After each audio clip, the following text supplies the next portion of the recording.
Hello students, आज हम लोग बात करते हैं अवतल दर्पण में प्रतिबिंब को कहाँ रखते हैं, वस्तु को कहाँ रखते हैं तो प्रतिबिंब का निर्माण कहाँ होता है। बहुत इंपॉर्टेंट है प्रकाश चैप्टर का, लाइट चैप्टर का, फर्स्ट चैप्टर में फिजिक्स का आपका। और सबसे पहले कॉनकेव मिरर जो है आपके सामने, जो अवतल दर्पण दिख रहा है, मैं बनाया हूँ इसको। इसमें कुछ चीज़ है, उसको आप पहले पहचान लीजिए। इस पोजीशन को पोल बोलते हैं, मतलब ध्रुव। ये फोकस है, ये सेंटर ऑफ कर्वेचर है, और इस लाइन को प्रधान अक्ष कहते हैं। प्रधान अक्ष, सेंटर ऑफ कर्वेचर और फोकस और पोल तीनों से संरेखी है। वो तीनों पॉइंट ना कोलिनियर पॉइंट्स है और तीनों से पास करता है वो। तो इसमें कुछ रूल्स है, पहले वो कुछ रूल्स आपको समझना पड़ेगा इमेज फॉर्मेशन के लिए। पहला रूल ये है कि कॉनकेव मिरर में ये पोल दिखा दीजिए, यहाँ फोकस दिखा दीजिए, यहाँ सेंटर ऑफ कर्वेचर दिखा दो। ये प्रिंसिपल एक्सिस या प्रधान अक्ष, किसी किसी किताब में मुख्य अक्ष भी लिखा रहता है, वो के समांतर कोई भी प्रकाश की किरण जब आती है तो वो परावर्तन के पश्चात फोकस से गुजरती है। ये आपका पहला रूल है, इसको आपको याद रखना पड़ेगा, ठीक है। और ये प्रकाश की किरण जरूरी नहीं कि प्रधान अक्ष के ऊपर से, नीचे से भी अगर आती है तो after reflection it will pass through focus. ये रूल नंबर फर्स्ट है आपका। और रूल नंबर सेकेंड ये है आपका कि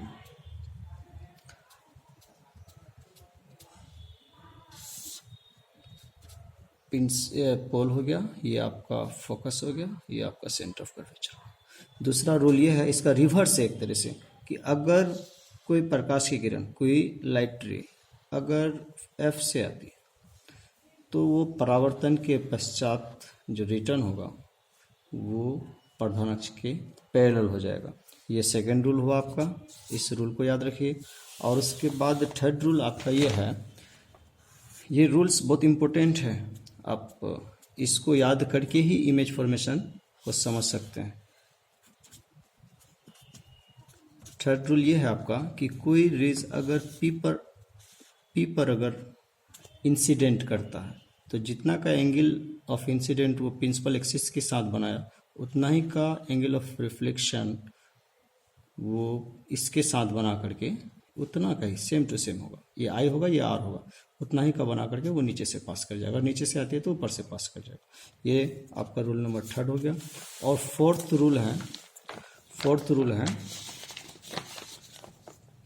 रूल आपका ये है, आप इसको धीरे धीरे समझिए, कॉन्सेप्ट के साथ इसको समझिए। और थर्ड रूल ये है कि पोल एफ और सी, अगर कोई रे सी से आती तो उसी पथ से वो रिटर्न हो जाए, मतलब। और इसमें एक जानकारी वाली बात, आप दिमाग में ये बात याद रखिए कि ये जो चार रूल्स आप देख रहे हैं अभी, रिफ्लेक्शन के रूल्स कॉनकेव मिरर से, तो ये चारों रूल्स लॉ ऑफ रिफ्लेक्शन को भी फॉलो कर रहा है, इसमें कोई बात नहीं। अब हम लोगों को आगे ये समझना है कि ऑब्जेक्ट को कहाँ रखेंगे तो इमेज का फॉर्मेशन कहाँ होगा। सबसे पहले तो आप ये क्लियर कर लीजिए कि ऑब्जेक्ट को कितने जगह में हम रख सकते हैं, शिफ्ट कर सकते हैं। एक इन्फिनिटी में, एक इन्फिनिटी और सी के बीच में, एक सी पर, एक सी और एफ के बीच में, एक एफ पर और एक एफ और पी के बीच में। हम लोग इसको एक एक तरफ से देखेंगे। सबसे पहला हम लोग लेते हैं when object is placed at infinity. जब इन्फिनिटी में, मतलब अनंत में अगर कोई वस्तु रहता है तो इमेज का फॉर्मेशन कैसे करेंगे। तो जब भी हम लोग इन्फिनिटी की बात करते हैं कि ऑब्जेक्ट को इन्फिनिटी में रखें, तो उस समय हम लोग इमेज ऑब्जेक्ट नहीं दिखाते हैं, सिर्फ उससे पैरेलल रेज को आते हुए दिखाते हैं। और पैरेलल रेज, जो ये पहला रूल आप जाने कि जो पैरेलल रेज है प्रिंसिपल एक्सिस के, वो एफ से पास करेगा रिफ्लेक्शन के बाद। एक रे और लीजिए, क्योंकि इमेज फॉर्मेशन के लिए रिफ्लेक्टेड रेज का एक दूसरे को इंटरसेक्ट करना जरूरी है, या कहीं कहीं वो ऐसा प्रतीत होता है।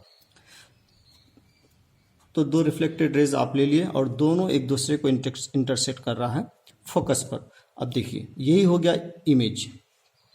तो अब इसमें अब बता सकते हो इस तरह से कि image when object is placed at infinity, image formed at F, it's real, inverted and very very diminished, बहुत ही छोटा बनता है ऑब्जेक्ट के कंपेयर में, ये बहुत छोटा बनता है, उल्टा बनता है, वास्तविक बनता है, और स्थिति कहाँ हुआ, फोकस पर। ये आपका पहला हो गया।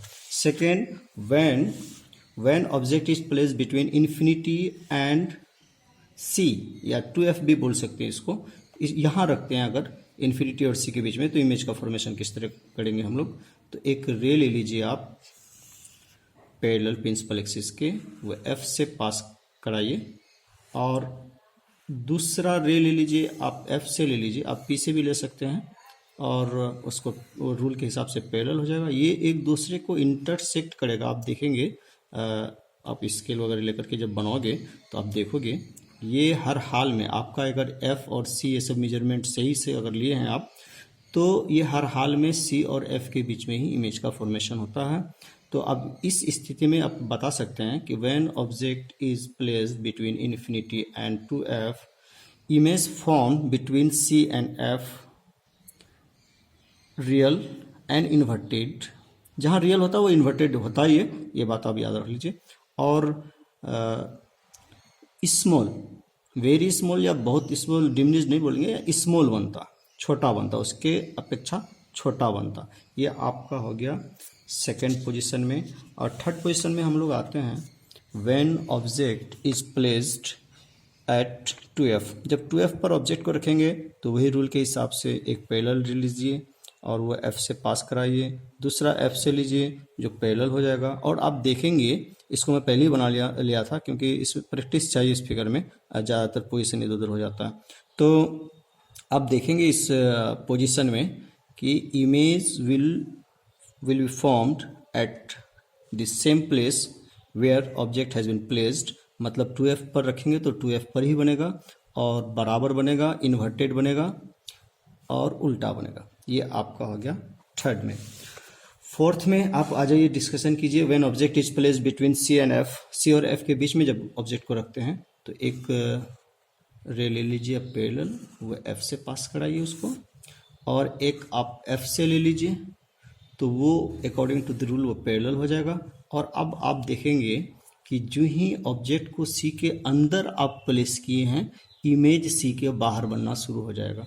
तो इस तरह से आप पोजीशन अब यहाँ क्या बताएंगे कि image is form beyond C, या बिटवीन सी एंड इन्फिनिटी भी बोल सकते हैं, और ये इन्वर्टेड और रियल बनेगा।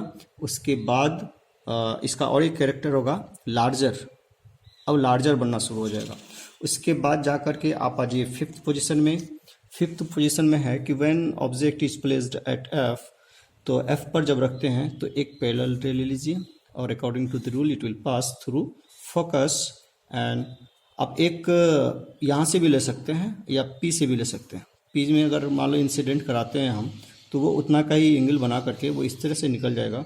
और आप इस फिगर को समझिए, इतना ही बनाना है इसमें, इसलिए इसको छोड़ दिया था क्योंकि ये पैरेलल रेज है, रिफ्लेक्टेड रेज एक दूसरे का पैरेलल हो जाता है, समांतर हो जाता है, और समांतर रेज एक दूसरे को इंटरसेक्ट करता भी है। तो वो इन्फिनिटी में, अब सपोज कर लेते कि इन्फिनिटी में अगर वो एक दूसरे को इंटरसेक्ट करेगा तो इमेज का फॉर्मेशन इन्फिनिटी में होगा, और इन्वर्टेड बनेगा, रियल बनेगा, और very very larger than the size of the object. Object के आकार के कंपेयर में, तुलना में, जो इमेज का आकार होगा वो बहुत बहुत बड़ा होगा।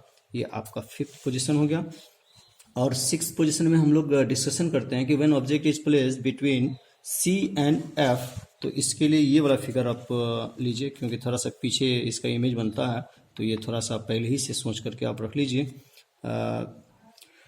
तो अभी देखिए, आप इसमें देख सकते हैं कि ऑब्जेक्ट को हम कहाँ रखें, फोकस और पोल के बीच में रखें। एक आप पैरेलल रे ले लो, according to the rule it will pass through focus, और एक आप यहाँ ले लीजिए पी पर, और उतना का ही एंगल बना करके ये नीचे आ जाएगा। अब आप देखेंगे ये दोनों जो रेज है, रिफ्लेक्टेड रेज, ये डाइवर्जिंग रेज है, मतलब फैल रहा है, एक दूसरे को इंटरसेक्ट नहीं करेगा। तब हम लोग उसमें इमेजिनेशन में जाते हैं, कल्पना करते हैं कि ये पीछे बैक करने से एक दूसरे को इंटरसेक्ट करेगा, और जहाँ इंटरसेक्ट करेगा पीछे में वही इमेज का फॉर्मेशन हुआ। क्योंकि इसमें रियल में एक दूसरे को इंटरसेक्ट किया नहीं है ना, ये इमेजिन के पीछे बढ़ा करके, इसलिए इसमें इमेजनरी है ना, इमेजनरी इमेज बनता है, मतलब काल्पनिक प्रतिबिंब बनता है। उसके बाद बिहाइंड द मिरर बनता है, मतलब दर्पण के पीछे बनता है। और देखेंगे आप सबसे हट करके सीधा और आभासी, इसको लगा कि ये 6 पोजीशन हुआ। और ये 6 पोजीशन में आप देखेंगे कि यही एक ऐसा पोजीशन है एफ और पी के बीच में, जब इमेज का फॉर्मेशन इरेक्ट बनता है, वर्चुअल बनता है और बिहाइंड द मिरर बनता है। बाकी सब में आपका रियल बना। ये पोजीशन का ही यूज़ नाई के दुकान में भी किया जाता है।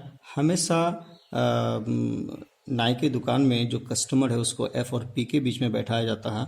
अगर दुकान में अवतल दर्पण हो तो, है ना, तो अब उसमें एफ और पी के बीच में बैठाने से यही वाला आपका पोजीशन होगा, और इमेज का जो फॉर्मेशन होगा वो लार्जर होगा, इरेक्ट होगा। उसके बाद जाकर के बिहाइंड द मिरर होगा। तो इससे थोड़ा बड़ा साइज बनने से और सीधा बनने से नाई को सुविधा हो जाती है कि छोटे छोटे बालों को भी आसानी से देख करके वो काट सकते हैं। तो आई होप आप इसको रिवाइज कीजिए और आप समझ गए होंगे। आप ये सब चीज़ को देखिए, फिर मैं इसके बाद उत्तल दर्पण का वीडियो अपलोड कर दूंगा। Thank you.